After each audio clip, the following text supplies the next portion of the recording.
بسم اللہ الرحمن الرحیم۔ چاچا چمن محلے کے سب سے کنجوس آدمی تھے۔ ان کے گھر کوئی مہمان چلا جائے تو رسم گفتگو کے بعد پوچھتے ہیں کہ چائے تو نہیں پئیں گے نا، کیونکہ چائے بہت نقصان دہ ہے۔ ہاں، شربت تھوڑا گرم ہے، چلے گا کیا؟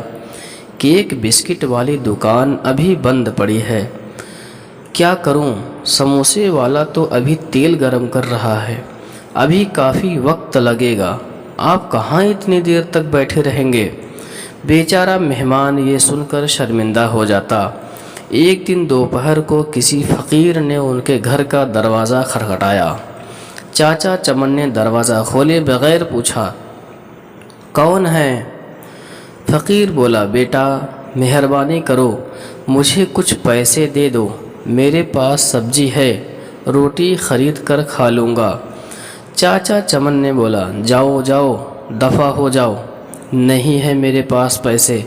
پتہ نہیں کہاں سے ایسے بھکاری آ جاتے ہیں مانگنے کے لیے، کھانے سے دل نہیں بھرتا۔ چاچا چمن نے بیچارے فقیر کو خوب باتیں سنائی۔ فقیر مایوس ہو گیا۔ آخر اس کی زبان سے بد دعا نکلی، اللہ تجھے ہمیشہ کھانے سے دور رکھے، تو بھی کچھ نہ کھا سکے۔ اتنا کہہ کر وہ فقیر وہاں سے چلا گیا۔ کچھ دن بعد چاچا چمن کے پیٹ میں شدید درد اٹھا۔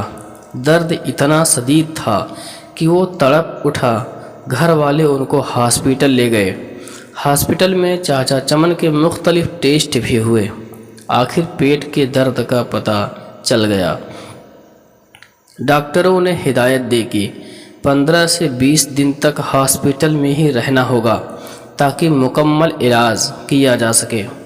ہاسپٹل سے جب گھر واپس آئے تو کمزوری سے نڈھال تھے، بہت برا حال تھا، کوئی چیز ہضم نہیں ہوتی، دہی بھی کھاتے تو الٹی ہو جاتی۔ ڈاکٹر کے پاس جاتے تو وہ کہتا کہ شاید آپ نے بد پرہیزی کی ہے، ٹیسٹ کرواتے تو سب ٹھیک آتا۔ دوا باقاعدگی سے استعمال کرنے کے باوجود طبیعت سنبھلنے میں نہیں آ رہی تھی، رنگ پیلا پڑ گیا تھا، تھوڑا سا کھانے سے بھی الٹی ہو جاتی۔ چاچا چمن کو راتوں کی نیند اڑ چکی تھی، ان کو موت کا خوف ہونے لگا۔ سوچتے سوچتے انہیں نیند آ گئی۔ خواب میں دیکھا کہ پلاؤ کے دیگ کے پاس بیٹھے ہیں، وہ سب کو چاول بانٹ رہے ہیں۔ صبح اٹھ کر چاچا چمن نے گھر والوں کو اپنا خواب سنایا تو انہوں نے مشورہ دیا کہ غریبوں کو کھانا کھلاؤ۔ چاچا چمن نے خیرو باورچی کو بلوایا اور اس سے پوچھا کہ پلاؤ کے 10 کلو کی دیگ پر کتنا خرچہ آ جائے گا۔ باورچی نے خرچ بتایا۔ چاچا چمن 10 کلو کی دیگ پر ہونے والے خرچ کا سن کر بڑے پریشان ہوئے، لیکن پھر سوچا کہ شاید خیرات کرنے سے میں ٹھیک ہو جاؤں۔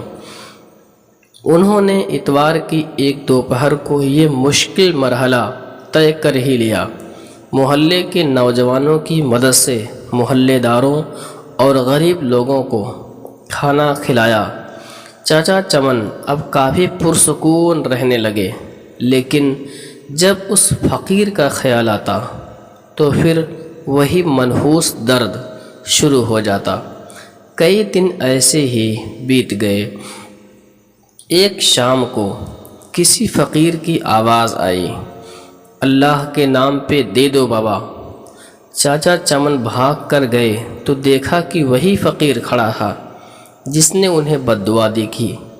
چاچا چمن اس فقیر کا ہاتھ پکڑ کر اپنے گھر کے اندر لے آئے۔ فوراً ہی انہوں نے اپنے بڑے لڑکے کو ہوٹل سے کئی قسم کے کھانے لانے کے لیے بھیجا۔ کچھ ہی دیر میں لڑکا ہوٹل سے بہت سے کھانے لے آیا۔ چاچا چمن اور فقیر نے پیٹ بھر کر ساتھ میں کھایا۔ جاتے وقت فقیر بہت خوش تھا۔ ایک ہفتہ علاج کے بعد چاچا چمن مکمل طور پر صحت یاب ہو چکے تھے۔ دوستو، اس کہانی سے جو ہمیں سیکھ ملتی ہے، جو ایک سبق ملتی ہے، وہ یہ ہے، دو سبق ملتے ہیں۔ ایک یہ ہے کہ کبھی بھی کسی غریب فقیر کو اپنے دروازے سے ویسے ہی واپس نہیں جانے دینا چاہیے، کچھ نہ کچھ عطا کر دینا چاہیے۔ اور ایک یہ بھی سبق ملتا ہے کہ ہمیں خیرات کرنا چاہیے، خیرات کرنے سے ساری پریشانیاں بھی دور ہو جاتی ہیں۔ اللہ ہم سب کو نیک اعمال کرنے کی توفیق عطا فرمائے، آمین ثم آمین یا رب العالمین۔